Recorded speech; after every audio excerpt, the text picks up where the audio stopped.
It's the only one, and when you went to Asteroid City, your mind changes, your mood, your feeling. One minute you're in a medieval Spanish town outside Madrid, then a 2-minute golf cart ride, you are in 1950s Midwestern Americana. So a lot of that, again, the work was done for us, and that is just heaven to look. You're not here. We're not there. The car exploded. Okay, so to start, Maya, you have said in another interview that Wes has a very clear vision when he directs, and also that he really knows what your character is going to say and how they're going to move, but that he also allows you to fill in the blanks of your character. Yes. So could you maybe both talk a little about how it is to work under such a special type of directing and how you approach your characters, considering you are actors playing a character? Yeah, wow, there's a lot to unpack there. Well, working with Wes is such a pleasure because he has this wide-ranging imagination. So anything goes in his mind. He can take a crater in the middle of the desert and bring together all of these crazy characters and make it work. So he's got this incredible overview of the whole thing, which gives us the freedom to find the little moments in between where the textures and the layers of the characters can come through. The whole actors playing actors thing. I mean, I don't know, did you decide your actor was a good actor or a bad actor? That's funny. I didn't make that decision. No. I don't know if I know if I'm a good actor or a bad actor. Like No, I don't know I feel that like I either. decided that my actor was me. Right. Though I think she had a different name, but Yes. I decided Maya was the actor playing June. Okay, that's Because that felt like sensible, yeah. felt like it made sense. Yeah, that's But sort of sensible. like an old-fashioned Maya. Yeah, yeah, exactly. But I don't know. I feel like the great thing about you could read one of Wes's scripts. I mean, I'm Yeah. sure that they are published and some people do read them. Yeah. But you could read it like a book or a play. And when you have work that's that well written and that thoughtfully created, I mean, with any script, but especially if it's done with so much attentiveness, my favorite way to start working is to really start there, and to figure out all the information that's being given to me on the page, because there's nothing more embarrassing to me than when you go to set and someone's like, well, I don't know, like, well, you lost your shoe in scene 3. Like, so you get rid of take your shoe, and you're like, I lost my shoe in 3. I missed, like, I like to build a whole storyboard where you know all the things that happen to your character and where you understand their arc deeply, and have all the information that's being given to you, so then you can play and add things that matter, but you're using all the tools in your toolbox that have already been handed to you. And also, you obviously both have experience in playing in ensemble casts with, for example, The Death of Stalin and Stranger Things. So I was wondering, in a movie such as Asteroid City, with so many characters, with such complex storylines and backstories, do you feel as though that enriches your performance, or is it somehow more challenging?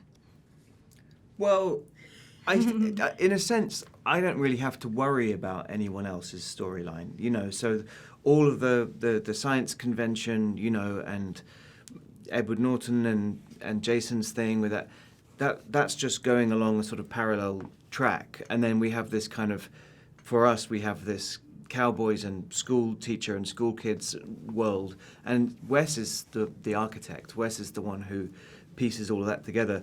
And same with Death of Stalin in a way. With both films, the actors are so good, you just throw your hat in the ring and try and keep up, because people are just at the top of their game, which makes everything much more pleasurable. In some ways, when you play a big part, you have a lot of time to slowly build your character. And when you're playing a kind of a more character role, there's these moments where you have to figure out how to make your character very clear very fast. And that can be difficult in a fun way, just like it's difficult to carry a film in a different way. There's challenges to every opportunity, every character, every role, every size of role, but the best part about being in an ensemble is that you're not alone, doesn't rest on your shoulders, and everyone is coming together to bring the story to life. And when, it's just the best. I don't know what I'm saying. No, totally. It's perfectly sensible. Okay, thank you. Yeah. Yeah, you can really tell when you watch the movie that everyone worked so well together. Good. And in another subject, also music is very important in Wes Anderson's movies, both with the score, with the soundtrack. And now, Rupert, you play a troubadour, and Maya, you're a very talented musician in real life. So I was wondering, like, does music play any role when you develop a character? Oh yeah, yeah. I love making playlists for characters. I mean, Oh. with this one, you know, obviously I had to learn this lap steel guitar thing, and but we definitely, if we had a song, it would be Streets of Laredo. I don't know if you know that one. Yeah. The beautiful, sad song about a cowboy realizing his own mortality is imminent. So it's somewhere in there is all of that. But I feel like Wes's actual writing is musical. I feel like the clues for the characters is in the music of the lines. And if you lean into that, it's always, I find it very helpful. I completely agree. That's so cool. Yeah, really. Thank you. And also now the town of Asteroid City was built from the ground up, basically, in Spain. And I was wondering what you think are the benefits and also the difficulties of working almost entirely on location and on working on a set and with a green screen. Green screen's tough because there's, well, obvious why it's tough. It's entirely imagined. The joy of being in Asteroid City was there was a city called Asteroid City for 6 months. And you were there. And you were there. And it's the only one. It's the only one. And when you went to Asteroid City, your mind changes, your mood, your feeling. One minute you're in a medieval Spanish town outside Madrid, then a 2-minute golf cart ride, you are in 1950s Midwestern Americana. So a lot of that, again, the work was done for us, you know, and that is just heaven to look around and everyone looks like that and the set looks like that and everything works and it's functional and the motel's the motel. That's where we'd have our lunch, and it was great. Yeah, we would get dressed every morning at the hotel, which was such an amazing thing. Where the hair and makeup area was in the bottom floor, and then you'd walk around and go over this courtyard, go put on your costume, and so there'd be people sitting in the hotel dressed like it was the 50s, and with their curlers in their hair and eating their eggs, waiting for someone to call them to set, and. But what was so beautiful about that is you would get to kind of the creation part for the actors happened at the hotel. And so when you got to Asteroid City, you weren't you. You left you at the hotel.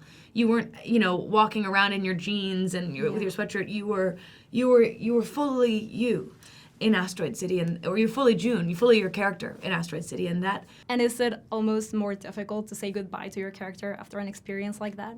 It's very difficult to say goodbye to all the friends. Yeah. Oh, I mean, the characters kind of live in Asteroid City, I feel like. They're still there. They're still there somewhere. Yeah. But yeah, what's nice about being here in Cannes is we all get to see each other again, which is a bit of a reunion. Thank you so thank much for you. your time.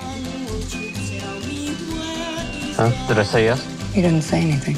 I meant yes. My mouth didn't speak.